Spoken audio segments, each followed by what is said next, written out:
বানাচ্ছিল।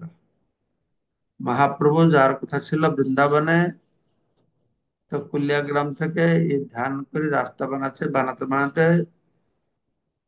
ওই কানে আসল থেকে আরো বানাতে পারছে না। তখন নৃসিংহ ব্রহ্মচারী, হ্যাঁ, মনে করলো, ওটা আশ্চর্য হলো, আর পথ বাঁধা যাচ্ছে না পথে, পরে আর পথ বাঁধতে পারছে না।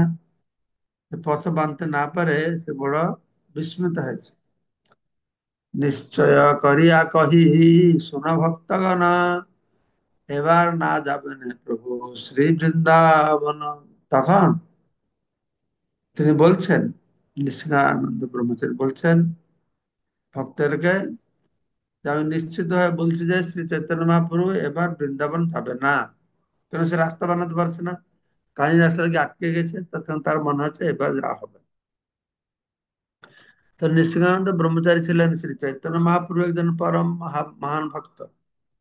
যখন তিনি শুনলেন যে শ্রী চৈতন্য মহাপ্রভু কুলিয়া থেকে বৃন্দাবনে যাচ্ছেন, তো জাগতিক ও ধন সম্পদ না থাকা সত্ত্বেও তিনি মানসে শ্রী চৈতন্য মহাপ্রভুর ভ্রমণের জন্য এক অতি আকর্ষণীয় পথ প্রস্তুত করতে শুরু করেছিলেন মানসিক ভাবে। সেই পথের কিছু বর্ণনা পূর্বে উল্লেখ করা হয়েছে, যে কিভাবে গাছপালা থাকবে, পুকুর থাকবে, কিভাবে ভগবান সেখানে উপস্থিত হচ্ছেন, এইসব ব্যাপার। কিন্তু এমন কি মানসে তিনি সেই পথ কানায় নাটসেলা পরে আর তৈরি করতে পারলেন না। তিনি মনে মনে বানাচ্ছিলেন, কোনো পয়সা নেই, খরচা নেই, কষ্ট নেই, কিন্তু সেটাও হলো না। তাই তিনি বুঝতে পেরেছিলেন যে সেবার শ্রী চৈতন্য মহাপ্রভু কৃষ্ণদাস বৃন্দাবন, সেবার শ্রী চৈতন্য মহাপ্রভু বৃন্দাবন পর্যন্ত যাবে না, হরে কৃষ্ণ এটা গুরু। তিনি মনে করছিলেন। তো শুদ্ধ ভক্তের মানসে তৈরি করা আর বাস্তবিক ভাবে পথ তৈরি করার মধ্যে কোনো পার্থক্য নেই। কারণ পরমেশ্বর ভগবান জনার্দন হচ্ছেন ভাবগ্রাহী, অর্থাৎ তিনি কেবল ভাবই গ্রহণ করেন। তার কাছে প্রকৃত মণিরত্ন দিয়ে তৈরি পথ আর মানসে মণিরত্ন দিয়ে তৈরি পথ হচ্ছে একই। মানসিক ভাবে পূজা করলেও সেরকম যদি ভক্তি থাকে, ভগবান গ্রহণ করেন। এবার ছিল সুভগ স্বামী মহারাজ বলছিলেন যে একটা লোক, তার ধন সম্পদ নেই, ভগবান সেবা করার খুব ইচ্ছা। কেউ কি করেছে, মানসিক ভাবে সুন্দর মন্দির নির্মাণ করেছে, ঠাকুরকে বসিয়েছে। তো মানসিক ভাবে গিয়ে গঙ্গা যমুনা সরস্বতীর সব নদী থেকে সোনার কলস করে জল নিয়ে এসেছে, মানসিক ভাবে ভগবানকে অভিষেক করে খুব বিভিন্ন প্রকারের খাবার বানিয়েছে, পিঠা পানা অন্ন ডাল সবজি পায়েস বানিয়েছে ভগবান জন্য। তো বানিয়ে যখন অফারিং ভোগ লাগাতে যাচ্ছে, তো চিন্তা করছে যে এই যে সুইট রাইস পায়েসটা আমি ভগবানকে ভোগ লাগাবো, তো এটা যদি ঠান্ডা না থাকে, গরম থেকে ভগবান মুখ পড়ে যাবে। তো চোখ বন্ধ করে কি করেছে, ও পায়েসটা ঠান্ডা না গরম আছে দেখতে ওটা আঙ্গুলি ডুবিয়েছে মনে মনে। যখন আঙ্গুল ডুবেছে, হঠাৎ চমকে উঠেছে, তার হাত পড়ে গেছে, ফসকা হয়ে গেছে। আর চোখ খুলেছে, সত্যি সত্যি হাত ফসকা হয়ে গেছে। যা স্বপ্নতে ছিল, তো স্বপ্নতে হলো ভগবান হচ্ছেন অদ্বয় সত্য বস্তু, তার কাছে এটা সত্য। হুম।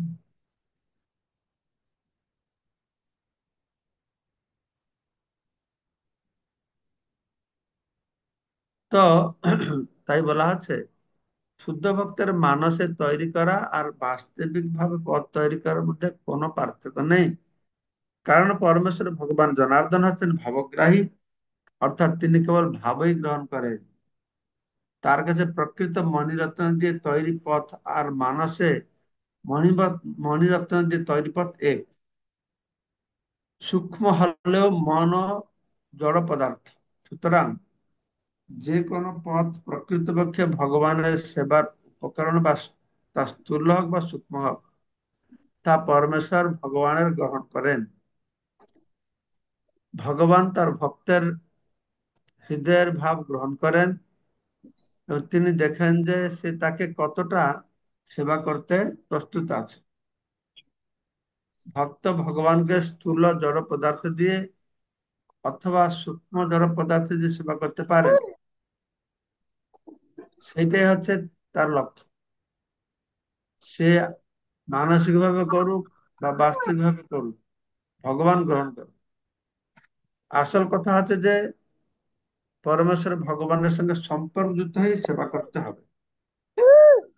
সে মনকে, আর মনকে যে করতে পারি বা কোনো বস্তু দিয়ে করতে পারি, ওটা কোনো ব্যাপার না। কোনটা ব্যাপার? ব্যাপার হচ্ছে আমাদেরকে ভগবান সঙ্গে যুক্ত করতে হবে। ভগবান সঙ্গে যদি আমরা যুক্ত হই, তাহলে আমাদের স্বরূপ অবস্থা এটা লাভ করবে, স্বরূপ অবস্থা হবে। ভগবান সঙ্গে বিযুক্ত হওয়া হচ্ছে আমাদের বিরূপ অবস্থা, ভগবান সঙ্গে যুক্ত হওয়া হচ্ছে আমাদের স্বরূপ অবস্থা। তো সেজন্য স্থূল শরীর হোক সূক্ষ্ম শরীর হোক, দুটোই জড়, কিন্তু জড়টা যদি ভগবান সেবা লাগানো হবে তো চিন্ময় হয়ে যাবে। জড় চিন্ময়টা কি? ভগবান সঙ্গে যুক্ত হলে চিন্ময়, ভগবান থেকে পৃথক হলে জড়। বাস, সিম্পল জিনিস। যে কোনো কাজ আমরা করি ভগবত সম্বন্ধে হয়ে থাকলে সেটা চিন্ময়, আর ভগবত সম্বন্ধে না হলে জড়। সেই কাজ ভগবত সম্বন্ধে হওয়ার দরুন আমাদের মুক্তির কারণ হবে, আর যে কাজ ভগবত সম্পর্কিত নয় সেটি আমাদের বন্ধনের কারণ হবে।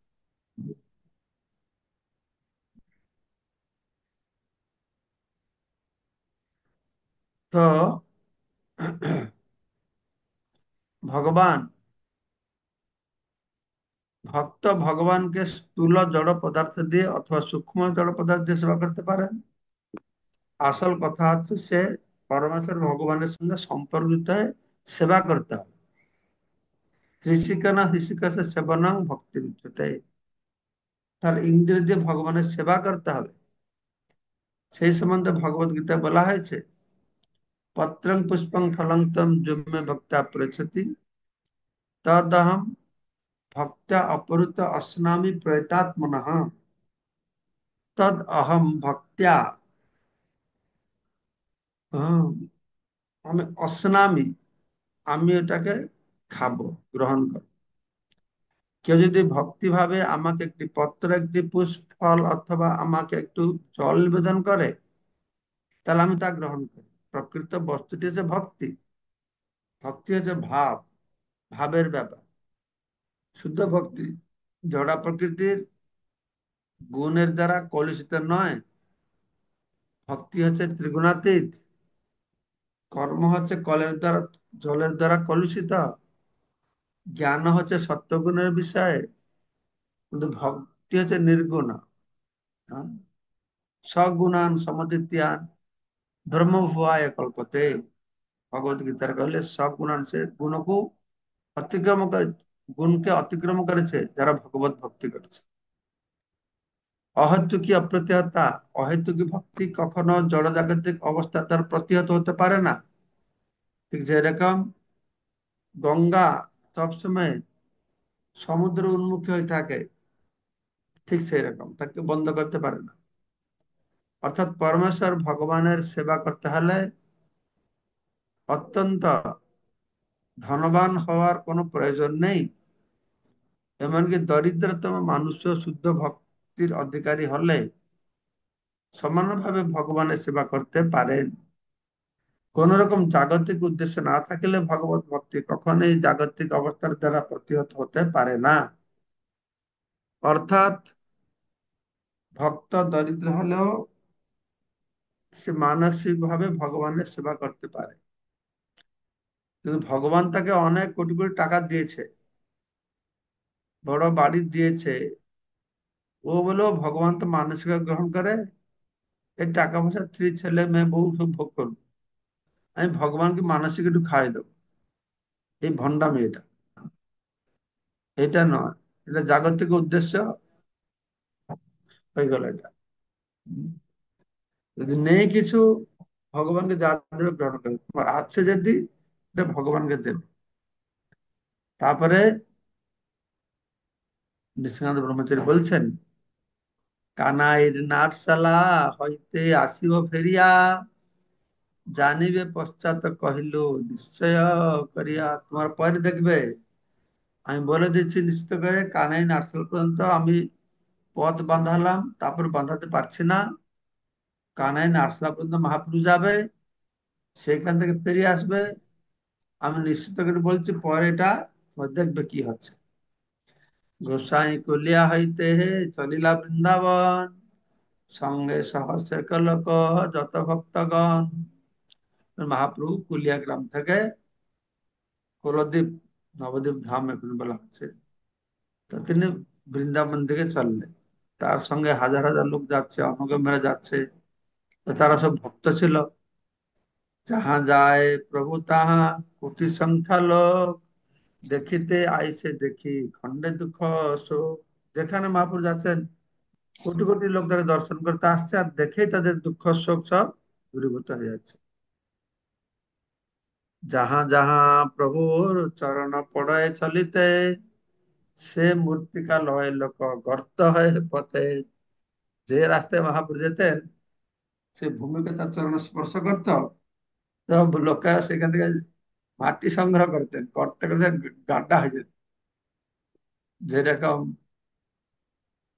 চৈতন্য ডোবা আছে, মহাপুর গিয়েছিলেন ঈশ্বরপুরী পাদর্শী পাঠ, তো মহাপুরুষ সেখান থেকে একটু ধুলা নিয়েছেন, এক গুরুদেবের চরণ ধুলা।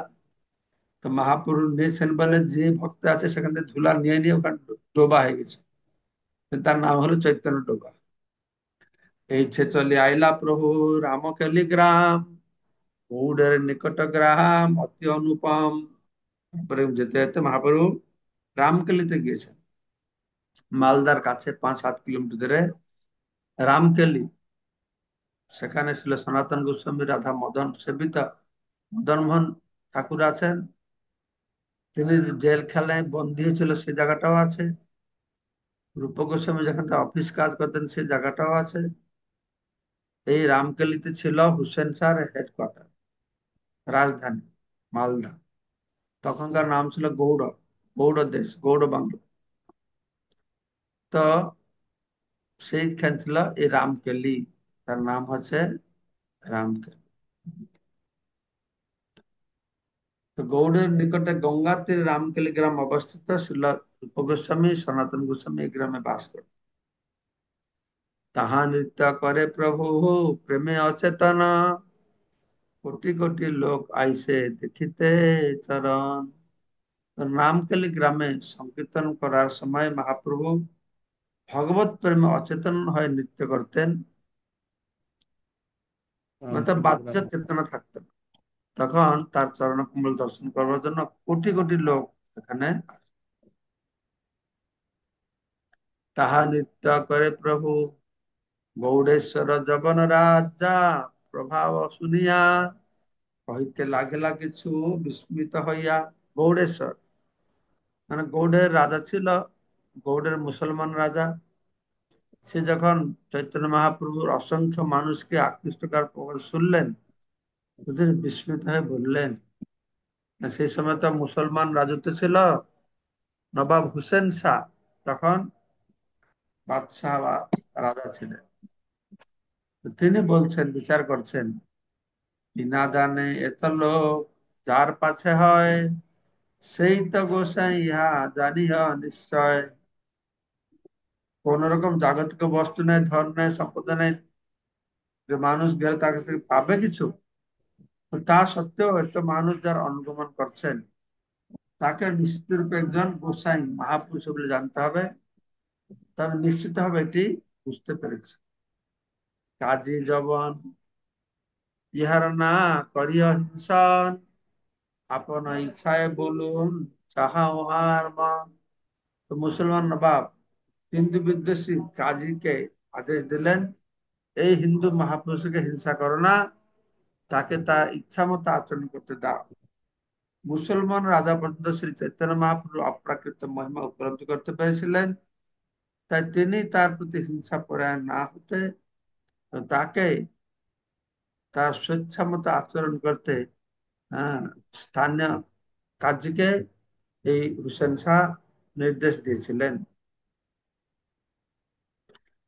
কেশব ছত্রীর রাজা বার্তা পুছিল, প্রভুর মহিমা ছত্রী উড়াইয়া দিল।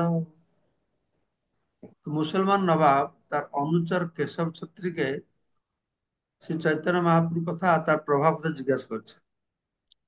কেশব ছত্রী চৈতন্য মহাপ্রভুর প্রভাব সম্বন্ধে অবগত হওয়া সত্ত্বেও Yeah. কাজ না করার চেষ্টা করলেন। আর কেশব ছত্রী Nice. চিন্তা করছেন Yeah. এই মুসলমান লোক মহাপ্রভু মহিমা শুনলে কত মহাপুরুষ অনিষ্ট করবে। তখন যখন নবাব হুসেন শাহ জিজ্ঞাসা করছে কেশব ছত্রীর কাছে এই মহাপুরুষ সম্পর্কে, বলতে "এই না না, ওটা দরবেশ ঘুরে বেড়াচ্ছে, কিছু লোক তার পিছনে যাচ্ছে, কোন ব্যাপারই না।" শ্রী চৈতন্য মহাপ্রভু কেশব ছত্রীকে জিজ্ঞাসা করা হলে শ্রী চৈতন্য মহাপ্রভু সম্বন্ধে কেশব ছত্রীকে জিজ্ঞাসা করা হলে তিনি রাজনীতিবিদের মতো সেই প্রশ্ন এড়িয়ে যাওয়ার চেষ্টা করেন। যদিও তিনি শ্রী চৈতন্য মহাপ্রভু সম্বন্ধে অর্থাৎ তার মহিমা সম্বন্ধে সব জানতেন, তার ভয় ছিল যে মুসলমান রাজা হয়তো তার প্রভাবের কথা শুনলে তার অনিষ্ট সাধন করার চেষ্টা করতে পারে। তাই তিনি মহাপ্রভুর কার্যকলাপের গুরুত্ব না দেওয়ার চেষ্টা করেছিলেন, যাতে মুসলমান রাজা তাকে একজন সাধারণ মানুষ বলে মনে করে তার প্রতি বিদ্বেষ পরায়ণ না হন। এই উদ্দেশ্যে তিনি কি বললেন, এই ছত্রী, কি ছত্রী এটা, কেশব ছত্রী। তো কেশব ছত্রী বললেন মহাপুরুষ সম্পর্কে, ভিখারি সন্ন্যাসী করে তীর্থ পর্যটন, তারে দেখিবারে আইসে দুই চারি জন। না না, ওর কোনো প্রভাব নেই, ওরা ভিখারি সন্ন্যাসী আছে, তীর্থ পর্যটন করে, দুই একজন মানুষ আসে তাকে দেখতে, এরকম অনেক আছে, এটা কোনো বড় ব্যাপার না। যবনে তোমার ঠাঁই করয়ে লাগানি, তার হিংসায় লাভ নাই, হয় আর হানি।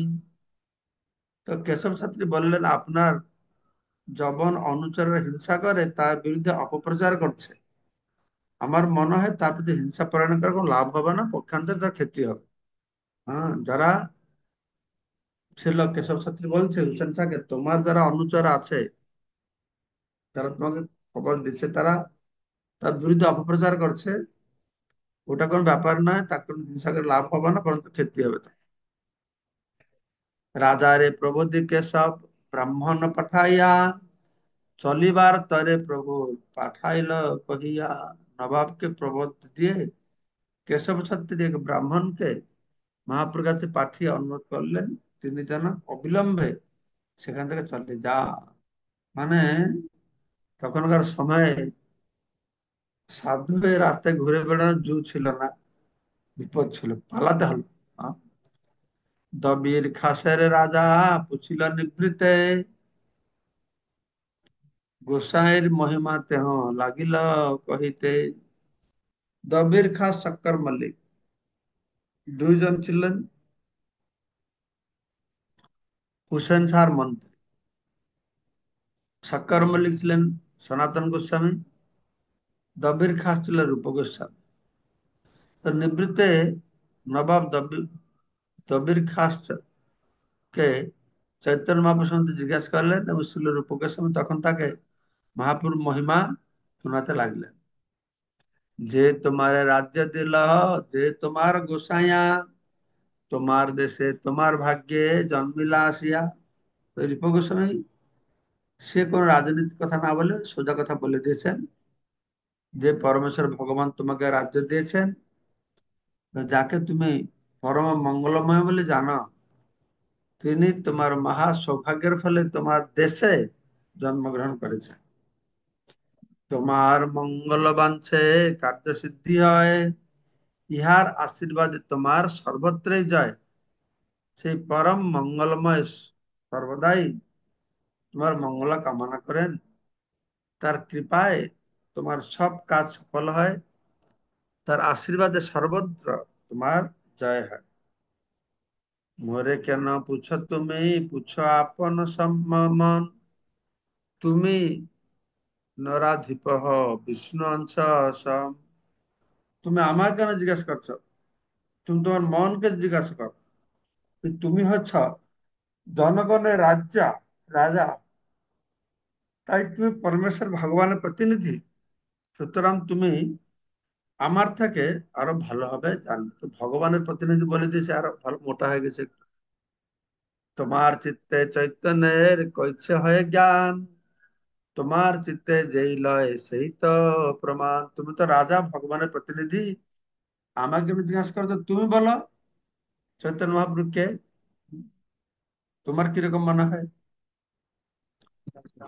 তুমি যেটা বলবে সেটা ঠিক হবে, হ্যাঁ, যথার্থ প্রমাণ হবে। ঠিক আছে, তোমার মনে কোনটা বলে মনে হয় তুমি সেটা বলে গ্রহণ করো। রাজা কি বলছে শুনো। রাজা কহে, শুনো, মোর মনে যেই লয়, আমার যেটা মনে হয় আমি বলছি শুনো, কি মনে হয়? সাক্ষাৎ ঈশ্বর ইহা নাহি কো সংশয়। ই হচ্ছে সাক্ষাৎ ঈশ্বর, ভগবান, কোনো সন্দেহ নেই। এ তো কহি রাজা গেলা নিজ অভ্যন্তরে, তবে দবির খাস আইলা আপনার ঘরে।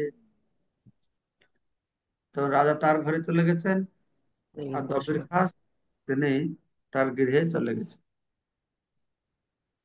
তো রাজা হচ্ছেন পরমেশ্বর ভগবানের প্রতিনিধি। হরে কৃষ্ণ কৃষ্ণ। তো বলা আছে ভগবানই পিতা রূপে জন্ম দেন আমাদেরকে, তিনি হরে রাজা কৃষ্ণ। রূপে পালন করেন, আর সর্প রূপে তিনি আমাদের মৃত্যু কারণ হন।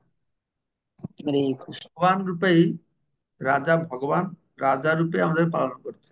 ভগবত গীতা বলা হয়েছে যে ভগবান হচ্ছেন সর্বলোক মহেশ্বরম। পরমেশ্বর ভগবান আছেন সমগ্র বিশ্ব চরাচর জগতের অধীশ্বর।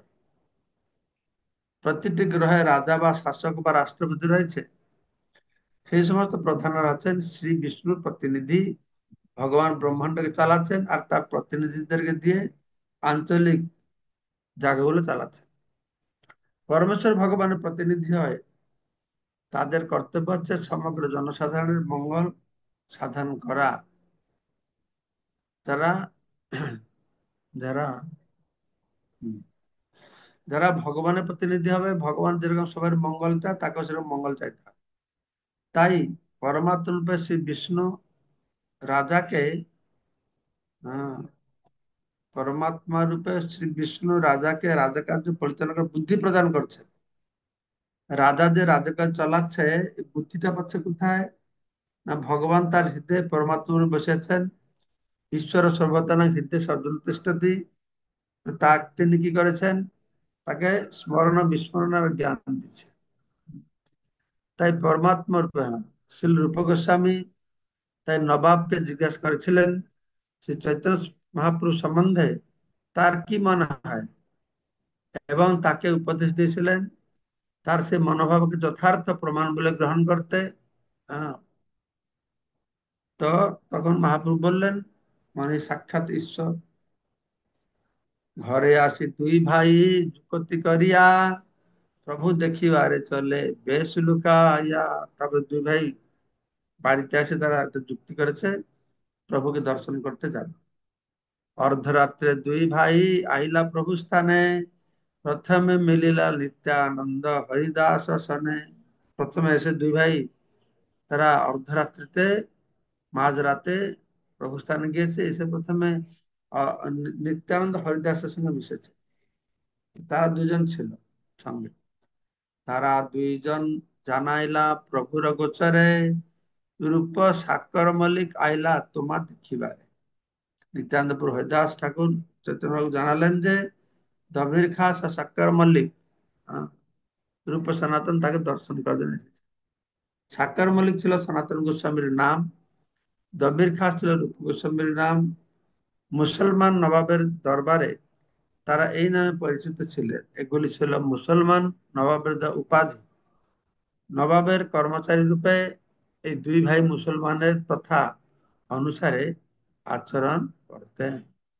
দুই গুচ্ছ তৃণ দুহে দর্শনে ধরিয়া গলে বস্ত্র বান্ধি পড়ে দণ্ডবত হইয়া। তারপরে রাজার নির্দেশ পেয়ে দুজন কি করে, মহাপুর নির্দেশ পেয়ে দুজন গিয়েছে রূপ সনাতন তার সঙ্গে দেখা করতে। কিভাবে গিয়েছে? দুই গুচ্ছ তৃণ দুহে দর্শনে দাঁত, এই দাঁতে তৃণ ধরে আর গলায় বস্ত্র দিয়ে দণ্ডবোধ করেছেন। আর দণ্ডবোধ করে দৈন্য রোদন করে আনন্দে বিহল, প্রভু কহে উঠ উঠ হইল মঙ্গল। ও আনন্দে বিহল হয়ে ক্রন্দন করছেন, তার দৈন্য ভাব। মহাপ্রভু বলছেন উঠো উঠো, আমাদের মঙ্গল হবে, উঠো। উঠি দুই ভাই তবে দন্তে তৃণধারী, দৈন্য করে স্তুতি করে করজোড় করি। কত মহান প্রধানমন্ত্রী ছিলেন হুসেন স্যার, কিন্তু মহাপ্রভু কত দৈন্য ভাব, দান্তে তৃণধারী তিনি বলছেন। তো কি কি বললেন? হ্যাঁ,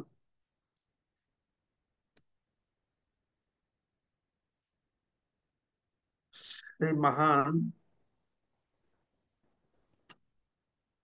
মহিমা গান করছেন। জয় জয় শ্রীকৃষ্ণ চৈতন্য দয়াময়, পতিত পাবন জয় জয় মহাশয়। নিচ জাতি নিচ সঙ্গী করি নিচ কাজ, তোমার অগ্রত প্রভু কহিতে বাসিলা। কত দৈন্য ভাব তার ছিল। আমি নিচু নিচু জাতি, নিচু সঙ্গ করি, নিচু কাজ করি। হ্যাঁ, আমি তোমার সামনে আর কি বলবো, এটা বড় তাৎপর্য আছে। কালকে আমরা এখান থেকে শ্রবণ করবো। তো আজকে তো জগন্নাথ মিশ্র উৎসব, মায়াপুরে আমাদের সংকীর্তন ভক্তদেরকে আওয়ার্ডস দেওয়া হবে। তো আমাকে প্রস্তুত হতে হবে। এইখানে রহিল গ্রন্থ অমৃত লহরী, ভজন বলিয়া সবে বল হরি হরি, হরি বল হরি বল। হরি হরে কৃষ্ণ মহারাজ, দণ্ডবত প্রণাম মহারাজ। মহারাজ এই দন্ত তৃণধারী মহারাজ, মানে কি মহারাজ? দাঁত তৃণ ধরছেন কেন মহারাজ? এটা হচ্ছে একটা নম্রতার সূচনা, যে আমি অত্যন্ত পতিত, তাই তোমার কাছে আসছি। তৃণটা কেন ধরে, কি কারণটা আমি জানি না, তার দ্বারা পতিত অধম আমি আকসেপ্ট করছি, এটাকে গ্রহণ করার একটা সূচনা সেটা। শক্তিমান প্রভু বলুন।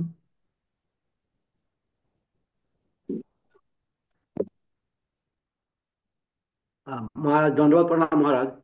মহারাজ চৈতন্য ডোবা আর শিব ডোবা কি একই জায়গা মহারাজ?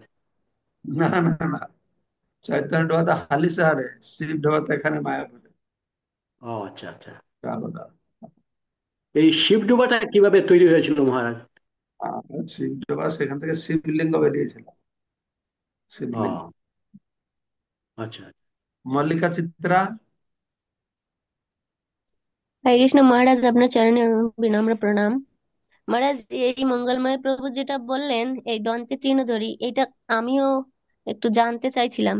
তা আমার এরকম মনে হচ্ছে যে আপনি একটু বলবেন যে এটা ঠিক কিনা আমার ভাবনাটা, যে দন্তে তৃণধারী এই লতা পাতা ঘাস যখন গরু খায় অনেক সময় গালের পাশে অনেক সময় রেখে দেয় চাবিয়ে চিবিয়ে, বা যখন দাঁতের মধ্যে রাখে তখন মানে কথা বলতে পারে না, যেমন নমনীয় যেটা আর কি, যে চুপ থাকে, যখন মুখে কিছু থাকে তখন কথা বলা যায় না, সেই রকম কিছু কি মহারাজ?